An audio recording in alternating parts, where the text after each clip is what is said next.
So मित्रांनो, आज आहे फ्रायडे आणि मी बाहेर चाललोय फिरायला. सो ऑन द वे आता मुंबईमध्ये आहे आणि थोडंसं गाडीमध्ये मला वाटलं की सर्व्हिसिंग वगैरे करून घेऊ म्हणून सर्व्हिसिंग सेंटरमध्ये आलो. तर आज काही जास्त ट्रेडिंग करायला वेळच नाही, कारण की मी ऍक्च्युली ड्राईव्ह करतोय. सो बोललो की आपल्या अकाउंट्सवरती फंड तर आहेत, तर फंड मध्ये काय करता येईल. तर अशी आपल्याकडे एक स्ट्रॅटेजी आहे. त्यांनी मी एक ट्रेड टाकला.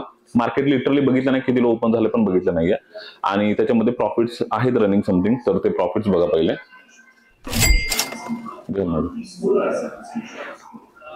सो जर तुम्ही प्रॉफिट्स बघितले तर नियर बाय 1800 वगैरे प्रॉफिट आहेत. ऑब्व्हियसली प्रॉफिट्स कमी आहेत, पण ह्याच्यामध्ये मी मार्केट बघितलंच नाहीये.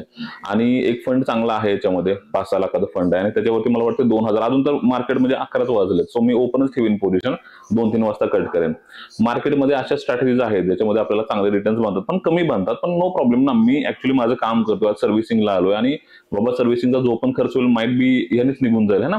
सो याप्रमाणे. पण ह्याच्यामध्ये 8 पोझिशन्स आहेत, 8 लेग ह्याच्यामध्ये आहेत. सो ब्रोकरेज 200-300 रुपयाचं ब्रोकरेज जाईल, पण बाकीचे पैसे तर बनतील. सो याप्रमाणे काही स्ट्रॅटेजीज आहेत मार्केटमध्ये ज्याच्यावरती काम करून आपण चांगले रिटर्न्स बनवू शकतो, ज्याच्यामध्ये मार्केट पण बघायची गरज नसते. सो होप सो की तुम्हाला काहीतरी लर्निंग भेटलं असेल. हेजिंग खूप जास्त इम्पॉर्टंट असतं अशा डे मध्ये. लाईक मी आता फिरतोय आणि तरी पण मी ट्रेडिंग करून पैसे कमवू शकतो.